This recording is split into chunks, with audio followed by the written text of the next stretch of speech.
शुरुआत में हम एक लॉयर को देखते हैं जो गाड़ी में होती है। वो एक बिजनेसमैन जिसका नाम वॉइड था उसके लिए काम करी। वो एक सुनसान जगह पर आकर एक आदमी से मिलती है और उसे पैसों से भरा हुआ बैग देती है। बदले में वो आदमी उसे एक बॉक्स देता है जिसके अंदर कोई खास चीज थी जिसे दरअसल उस बिजनेसमैन वॉइड ने खरीदा होता है। फिर कुछ वक्त के बाद वॉइड ने अपने महल में एक पार्टी रखी होती है जिसमें उसने एक लड़के को भी बुलाया हुआ था जो काफी गरीब था। उसका इस दुनिया में कोई नहीं था। वो इस महल की रौनक देखकर काफी खुश हो जाता है। जहाँ तभी उसे वो लॉयर मिलती है। वो उसे पूछता है कि आखिर मुझे वॉइड ने यहाँ पर क्यों बुलाया। वो कहती है कि अगर तुम्हें जानना है तो तुम्हें खुद वॉइड के पास जाकर उससे पूछना चाहिए। फिर अंदर आकर वो देखते हैं कि यहाँ काफी अजीब पुरानी चीजें पड़ी हुई। इस जगह की छत भी काफी अजीब थी। तभी उसे सामने एक छोटा सा पजल बॉक्स दिखता है। पजल दरअसल एक किस्म की पहेली होती है और यही वो खास चीज है जो वॉइड ने खरीदी थी जिसे वो लॉयर लेने गई थी उस आदमी से। वो उसे अपने हाथ में लेता है और इस पजल यानी पहेली को सुलझाने लगता है। तब इतनी ही देर में वॉइड यहाँ पर आ जाता है। उस लड़के से कहता है कि अगर तुम इसे सुलझा लोगे तो बदले में मैं तुम्हें बहुत सारे पैसे दूंगा। ये सुनकर वो उसे सुलझाने में लग जाता है मगर तभी उस पजल में से एक ब्लेड निकलकर उसके हाथ के आर पार हो जाता है। उसे काफी तकलीफ होती है इसीलिए वो उसे नीचे फेंक देता है। ये देख वो घबरा जाता है और भागने की कोशिश करता है मगर वॉइड दरवाजा बंद कर देता है ताकि वो भाग ना पाए। तभी हम बड़ा हैरान करने वाला सीन देखते हैं। पजल बॉक्स ने उसका खून पी लिया है जो हाथ कटने की वजह से उस पर गिरा था। ऐसा होते ही वहाँ की छत जो काफी अजीब थी वहाँ से एक दूसरी दुनिया का दरवाजा खुल जाता है जिससे बहुत सारी जंजीरें आकर उस लड़के पर हमला कर देती हैं। बुरी तरह जकड़कर जान से मार डालती हैं। वॉइड ऊपर छत की तरफ देखते हुए कहता है मुझे वो चाहिए यानी हेल का गॉड मतलब जहन्नुम का देवता। इसके बाद कहानी में हमें 6 महीने बाद का वक्त दिखाया जाता है जहाँ हम एक लड़की राइली को उसके दोस्त के साथ कमरे में देखते हैं। कुछ वक्त के बाद जब वो बाहर आते हैं तो सब लोग उन्हें घूरने लगते। दरअसल राइली के पास रहने की कोई जगह नहीं थी इसीलिए वो यहाँ अपने भाई के साथ रहती थी। यहाँ उसके भाई का दोस्त और राइली की दोस्त भी होती है। राइली का भाई उसे काफी डांटता है क्योंकि वो हर वक्त नशे में रहती थी और उसके पास करने के लिए कोई काम भी नहीं था। वो उसे समझाती है कि तुम फिक्र मत करो मेरे भाई, बहुत जल्द में सुधर जाऊंगी और सारे बुरे काम छोड़ दूंगी। अगले दिन वो अपने दोस्त के घर जाती है तो यहाँ भी वो सिगरेट ही पी रही। अपने दोस्त को कहती है मैं अपनी जिंदगी में कुछ बनना चाहती हूँ, कुछ हासिल करना चाहती हूँ मगर नहीं कर पा रही। जिस पर उसका दोस्त कहता है मेरे पास एक आइडिया है जिसके जरिए बहुत जल्द तुम सब कुछ हासिल कर सकती। एक गोदाम है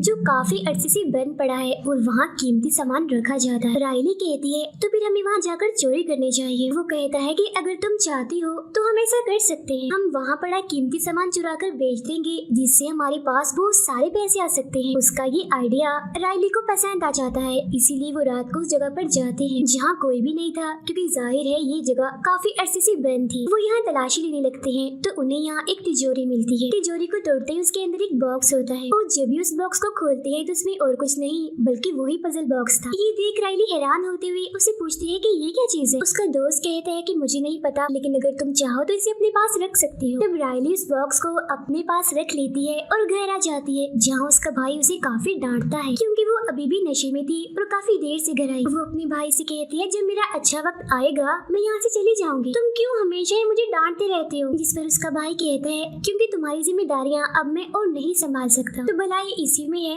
कि तुम अपना सामान बांधो और यहाँ से चले जाओ। ये सुनकर उसे बहुत गुस्सा आता है और वो अपना सामान बांध कर वहाँ से बाहर निकल जाती है। वो गाड़ी के पास जाती है ताकि उसके अंदर सो सके। गुस्से में वो नशे की दवाई भी लेती है ताकि वो थोड़ी सुकून में आ सके। इसके बाद वो सोती नहीं बल्कि एक पार्क में जाती है और पजल को सुलझाने लगती है। उसमें से एक ब्लेड निकलता है जो उसके हाथ पर नहीं लगता इसीलिए उसका खून भी उस पर नहीं गिरता। तभी अचानक से वो अपने सामने एक अजीब सी चीज जो किसी भूत जैसी दिख रही थी उसे देखती है। वो राइली को कहती है कि वो ब्लेड तुम्हारे लिए ही निकला था। ये देख वो काफी हैरान हो जाती है। उसे लगने लगता है कि शायद ये मेरा वहम है। तभी उसे वो भूत जैसी चीज फिर से दिखती है जो कहती है चलो मेरे साथ। अब ये देखकर तो राइली और डर जाती है मगर तभी वो वहाँ से गायब हो जाती है। अब तभी उसके सामने एक और भूत जैसी औरत आती है जिसके पूरे सर पर पूरे मुंह पर पिन्स गड़ी हुई थी। वो राइली को कहती है कि अगर तुम हमारे साथ नहीं चल सकती तो तुम किसी और को लेकर आओ। ये देखकर वो इतना घबरा गई थी कि बेहोश हो जाती है। वक्त के बाद रायली के भाई को अपनी गलती का एहसास होता है, इसीलिए वो बाहर आता है अपनी बहन को ढूंढने के लिए। उसे वो पार्क में मिल भी जाती है, मगर पूरी बेहोश, जिसके हाथ में वो पजल बॉक्स था, जिसे फौरन वो उसके हाथ से ले लेता है। मगर तभी वो ब्लेड उसके भाई के हाथ में लग जाता है, जिससे उसका खून निकलने लगता है। वो रायली को होश में लाता है और कहता है कि मेरे हाथ में चोट लगी है, मैं खून साफ करने जा रहा हूँ, तुम इधर ही मेरा इंतजार करो, मैं फौरन वापस आ रहा हूँ, फिर हम घर चलते। वो फौरन वॉशरूम में चला जाता है खून साफ करने। तभी हम देखते हैं कि उस पजल ने उसका खून भी पी लिया है। रायली देखती है कि वो पजल बॉक्स अपने आप ही अपनी शेप यानी शक्ल बदल रहा है। तभी वॉशरूम में अचानक से एक दूसरी दुनिया का दरवाजा खुल जाता है, जहाँ से कोई चीज रायली के भाई को खींच कर अपने साथ ले जाती है। फिर जब रायली अपने भाई के चिल्लाने की आवाज सुनती है तो फौरन अंदर आती है और देखती है कि उसका भाई तो यहाँ पर है ही नहीं। अचानक से वो पता नहीं कहाँ गायब हो गया है। वो पुलिस को इस बारे में बताती है तो पुलिस यहाँ की छानबीन करने के लिए आती है, लेकिन उन्हें कोई भी ठोस सबूत नहीं मिलता कि वो यहाँ से गायब हुआ। उसके साथी उसे घर ले आते हैं और सोचने लगते हैं कि रायली का भाई कहाँ जा सकता है। रायली उन्हें बताती है कि मैंने कल नशे की दवाई खाई थी, इसीलिए मुझे कुछ भी याद नहीं आ रहा। इस पर उसके भाई का दोस्त कहता है कि दिमाग पर जोर डालो, सोचने की कोशिश करो कि तुम्हारा भाई कहाँ जा सकता है। अब कुछ भी समझ न आने पर रायली अपने उसी दोस्त के पास जाती है जिसके साथ वो चोरी करने गई थी। वो यहाँ भी अचानक से उस भूत जैसी चीज को देखती है, जिसे देखकर वो काफी डर जाती है और चिल्लाने लगती है। ये देख उसका दोस्त कहता है क्या हुआ रायली, ठीक तो हो तुम? वो कहती है कि कल रात से ही मैं अजीबोगरीब चीजें देख रही हूँ और ऐसा तभी से हो रहा है जब से मैंने उस पजल को सुलझाया है। उसमें से एक ब्लेड निकला जो मुझे लगने की बजाय मेरे भाई को लग गया और तभी से मेरा भाई गायब है। जिस पर उसका दोस्त कहते हैं तो जरूर इस पजल में कुछ न कुछ तो गड़बड़ है। जिसके बाद वो इस बारे में पता लगवाने लगती है। तब उन्हें पता चलता है कि उस तिजोरी में इस पजल बॉक्स को एक औरत ने रखा था जो एक लॉयर है और वो एक हॉस्पिटल में है। वो दोनों उस लॉयर से मिलने जाते हैं तो पता चलता है कि ये कोई और नहीं बल्कि वही लॉयर है जो वर्ड के लिए काम करती थी, जो शुरुआत में उस बॉक्स को लेने गई। रायली यहाँ उसे सारी बात बताती है, जिस पर वो लॉयर कहती है कि उस बॉक्स का ताल्लुक वर्ड से है जिसके लिए मैं काम करती थी। वो बहुत ही जालिम इंसान है। उसने इस बॉक्स का इस्तेमाल करके बहुत सारे मासूम लोगों की जान ले ली। क्योंकि इस बॉक्स में कुछ तो ऐसा है, इसीलिए उसे छुपाकर मैंने इस बॉक्स को उस तिजोरी में रखा था। और क्योंकि अब तुमने भी उसे हासिल कर लिया है, इसीलिए तुम लोगों की जान भी खतरे में है। तो वो उसे वो बॉक्स दिखाती है जिसे उठाकर वो फेंकने जाती है, मगर रायली उसे रोक देती है क्योंकि उसका मानना था कि इसके जरिए उसका भाई वापिस आ सकता है। फिर तभी उसमें से एक ब्लेड निकलता है जो उस लॉयर के हाथ में लग जाता है। उसका भी खून निकलता है और उस पजल पर लग जाता है। तो इसका मतलब ये था कि वो भी मरने वाली थी। वो उन दोनों को कहती है अब तुम दोनों यहाँ से चले जाओ, मरने की बारी मेरी है, वो मुझे लेने आते ही होंगे। तब ये देखकर वो दोनों काफी डर जाते हैं और पजल को लेकर वहाँ से बाहर आ जाते हैं। और जब वो गाड़ी में बैठकर घर जा रहे थे तो तभी पजल बॉक्स दोबारा से अपनी शक्ल बदलने लगता है।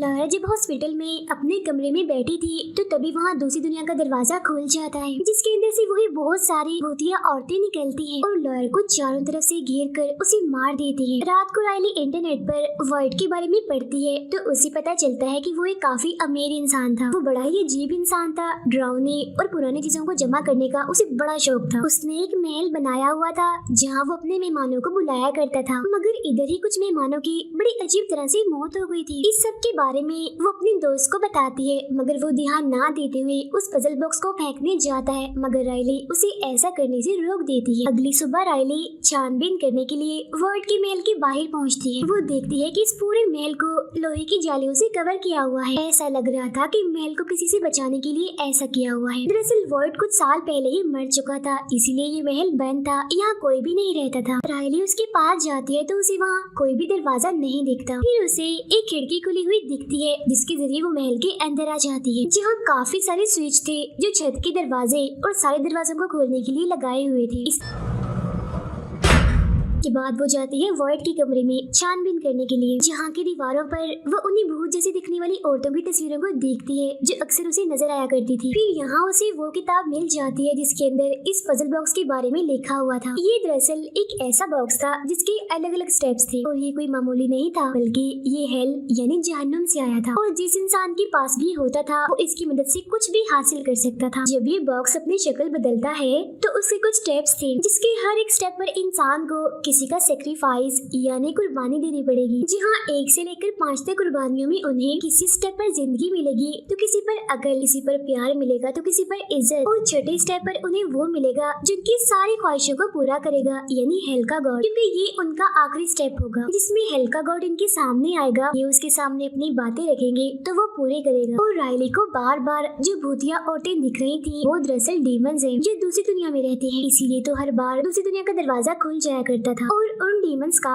सिर्फ एक ही काम था, अपने साथ लोगों को ले जाना और उन्हें दर्द दे।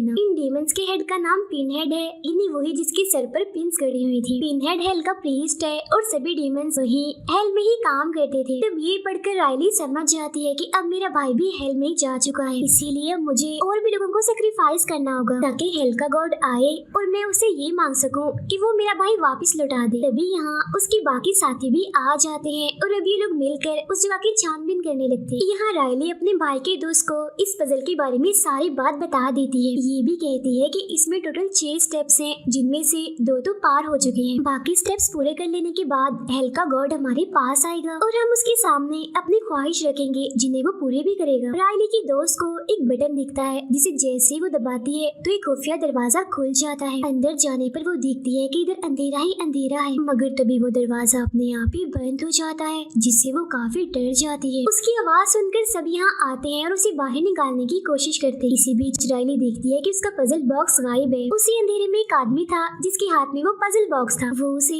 राइली की दोस्त के पेट में घुसा देता है जिससे वो जोर से चीख मारती है। इसके साथ ही वो दरवाजा खुलता है और वो बाहर आ जाती है। वो लोग उसकी हालत देखकर काफी डर गए थे। फौरन उसकी कमर से वो बॉक्स को हटाते हैं। ये देख राइली समझ जाती है कि मेरी इस दोस्त की जान खतरे में है। वो डीमंस आकर इसे अपने साथ ले जाएंगे। उसे बचाने के लिए वो महल से निकलकर गाड़ी में बैठते हैं और वहाँ से ले जाने लगते हैं। तभी वो देखते हैं कि बॉक्स अपनी शक्ल बदल रहा है, मतलब कि अब वो तीसरे स्टेप पर है। अब राइली की दोस्त खुद को दूसरी दुनिया में पाती है जहाँ बाकी डीमंस और पिनहेड मौजूद थे। वो डरती हुई उनसे पूछती है कि आप मुझसे क्या चाहते हैं, जिस पर पिनहेड कहती है हम यहाँ तुम्हें दर्द देने आए हैं। वो अपनी माथे से एक पिन निकालती है और उसे उसकी गर्दन में घुसा देती है और कहती है कि हम तुम्हें इससे भी और ज्यादा दर्द देंगे। उधर राइली शीशे में पीछे देखती है तो उसे दूसरी दुनिया दिखती है जहाँ पिनहेड ने उसकी दोस्त को बंदी बनाया हुआ। देखकर वो लोग काफी डर जाते हैं और उनका एक्सीडेंट होते होते बचता है। अब वो लोग समझ गए थे कि जिसका भी खून उस बॉक्स में जाएगा वो डीमंस यहाँ आकर उस इंसान को अपने साथ उसी दुनिया में ले जाएंगे। ये देख राइली उस बॉक्स को लेती है और नदी के पास जाती है उसे फेंकने के लिए, लेकिन पिनहेड उसके पास आती है और कहती है कि ऐसा मत करो। अगर तुम चाहती हो कि तुम्हारा भाई वापिस आ जाए तो तुम्हें आखिरी स्टेप तक पहुँचना होगा और इसके लिए और लोगों को सेक्रीफाइस करना होगा। तभी उस बॉक्स में से ब्लेड निकलकर राइली के हाथ में लग जाता है, जो देखकर पिनहेड कहती है कि देख लो अब मरने की तुम्हारी बारी है, मगर मैं तुम्हें एक मौका देना चाहती हूँ। तुम्हें अपनी जगह किसी और को सेक्रीफाइस करना होगा, लेकिन अगर तुम ऐसा ना कर पाए तो तुम्हें हम ले जाएंगे। इतनी ही देर में राइली की दोस्त यहाँ आकर उसे लेकर भागने लगती है। तब पिनहेड उनके पीछे अपना एक डीमन यानी शैतान लगा देता है जो इन पर हमला कर देता है। वो अब राइली के पीछे जा रहा था क्योंकि पजल में उसका खून गया था तो उसकी बारी थी अब, मगर राइली का दोस्त उसे बचाने की कोशिश करता है पर वो डीमन उसके हाथ पर काट लेता है जिससे उसे बहुत तकलीफ होती है। तभी उसमें से ब्लेड निकलता है जिससे राइली समझ जाती है कि बॉक्स चाहता है मैं किसी और को कुर्बान कर दूं अपनी जगह। ये देख वो ब्लेड को उस डीमन में घुसा देती है और उसका खून पजल में चला जाता है, जिसे पिनहेड अपनी जंजीरों से उस डीमन को मार देता है क्योंकि उसे हर हाल में किसी का सेक्रीफाइस चाहिए, फिर चाहे वो किसी इंसान का हो या फिर किसी डीमन का। इसके बाद वो बॉक्स अपनी शक्ल बदल लेता है, मतलब अब उसे अगली कुर्बानी चाहिए। वो लोग महल के अंदर आ जाते हैं और बटन दबाकर सभी लोहे के दरवाजे बंद कर देते हैं क्योंकि बाहर बहुत सारे डीमंस थे जो दरवाजे लगने की वजह से अब अंदर नहीं आ सकते थे। राइली उन्हें बताती है कि उनके पास मेरा खून है, मगर वो चाहते हैं कि मैं अपनी जगह तुम में से किसी को सेक्रीफाइस कर दूं, लेकिन तुम मेरे बहुत अच्छे दोस्त हो तो मैं ऐसा नहीं कर सकती, इसीलिए हमें यही रहना चाहिए। अब अंधेरे से वो आदमी जिसने इनकी दोस्त पर हमला किया था वो आता है। हम देखते हैं कि वो आदमी कोई और नहीं बल्कि वॉइट है। वो आकर राइली के दोस्त को पकड़ लेता है, पूछता है कि मैंने तुम्हें एक काम दिया था वो अभी तक क्यों नहीं हुआ। इसका मतलब ये था कि राइली का ये दोस्त वॉइट के साथ मिला हुआ है। उसने दरअसल राइली के दोस्त को ये काम दिया होता है कि वो अपने साथियों को फंसाकर यहाँ लाए ताकि ताकि वो इन्हें सेक्रीफाइस करके हेल के गॉड से कुछ मांग सके, जिससे उसकी जिंदगी में जो दर्द है वर्ट ने पहले भी ये सेक्रीफाइसेस किए थे, मगर हेल के गॉड ने उसकी कोई भी ख्वाहिश पूरी नहीं की, बल्कि वो उसे भी डीमन बनाकर अपनी टीम में शामिल करना चाहता था। इसीलिए वर्ट वहाँ हेल से भाग आया और साथ इस बॉक्स को भी चुरा लाया और अब सेक्रीफाइसेस करने का उसका मकसद से जान छुड़वाना था। तभी यहाँ रायली उसका दूसरा दोस्त आते हैं तो वर्ट छुप जाता है। यहाँ रायली अपने इस दोस्त को प्लान बताती है कि हम लोग दरवाजा खोलकर एक डीमन को अंदर बुलाएंगे और जब वो अंदर आएगा तो चालाकी से मैं उस ब्लेड को उसी में घुसा दूंगी, जिससे वो सेक्रीफाइस हो जाएगा और हम सबकी जान बच जाएगी। इसी प्लान के साथ वो बाहर आती है और पिनहेड को कहती है कि मैं खुद को सेक्रीफाइस करने के लिए तैयार हूँ। ये सुन पिनहेड उसके पीछे अपना एक डीमन भेजती है, जिसे देखकर रायली घर के अंदर आ जाती है। तब वो डीमन भी उसके पीछे पीछे अंदर आ जाता है। तब ये लोग गेट बंद कर देते हैं ताकि कोई और डीमन अंदर ना आ जाए। वो उस पजल बॉक्स से उस पर हमला करने के लिए जाती है, मगर उल्टा वो ही रायली पर हमला कर देता है, जिससे वो बॉक्स उसके हाथ से गिर जाता है। तब रायली का दोस्त डीमन को दरवाजे में फंसा देता है और वो एक बाहर निकल के आता है और बॉक्स को उठाकर रायली के दूसरे दोस्त में घुसा देता है, जिसका खून अब उस बॉक्स में चला जाता है। वो फिर उस बॉक्स को छत के बिल्कुल बीचों बीच रख देता है। रायली उसे जिंदा देखकर काफी हैरान हो जाती है और पूछती है कि तुम ऐसा क्यों कर रहे हो। वो बताता है कि ये बात कि सेक्रीफाइसेस करने के बाद हेल का गॉड हमारी ख्वाहिश पूरी करेगा, ये बस वहम है, ड्रामा, क्योंकि हेल का गॉड हमारी कोई भी ख्वाहिश पूरी नहीं करता, बल्कि वो उस इंसान को भी डीमन बना देता है ताकि उसके डीमंस की एक बड़ी आर्मी बन जाए। उसने मुझे भी डीमन बनाना चाहा, लेकिन मैं वहाँ से बाहर आ गया और अब मैं तुम सबको सेक्रीफाइस करूंगा। जिसके बाद हेल का गॉड आएगा तो मैं ये मांगूंगा कि मुझे छोड़ दो। उस बॉक्स को नीचे रखते ही आसमान से बड़ी सी चीज नीचे आती है, जो कोई और नहीं बल्कि हेल का गॉड ही था। इसके बाद वर्ड सारे दरवाजे खोल देता है, जिससे सभी डीमंस अंदर आने लगते। पिनहेड वर्ड से पूछती है कि आखिर तुम ऐसा क्यों कर रहे हो, जिस पर वो कहता है मैं और दर्द नहीं सह सकता, मुझे ठीक होना है और यही मेरी ख्वाहिश है। पिनहेड कहती है कि ये तुम्हें हेल के गॉड की तरफ से दिया हुआ एक गिफ्ट है, अगर तुम इसे ठुकराओगे तो सजा और भी बड़ी मिलेगी। वो कहता है मुझे कुछ नहीं चाहिए, बस इस दर्द से छुटकारा चाहिए। ये सुनकर हेल का गॉड उसकी ख्वाहिश पूरी कर देता है और उसे इस दर्द से निकाल देता है। मौका देखकर रायली उस पजल बॉक्स को ले लेती है और बेसमेंट में जाती है, जहाँ आकर वो देखती है कि डीमन ने उसके दूसरे दोस्त को बंदी बनाया हुआ है। तब रायली उसे कहती है ये बिल्कुल मासूम है, तुम इसे मत मारो, छोड़ दो। जिस पर डीमन कहती है अगर तुम इसकी जगह किसी और को सेक्रीफाइस करना चाहो तो कर सकती हो।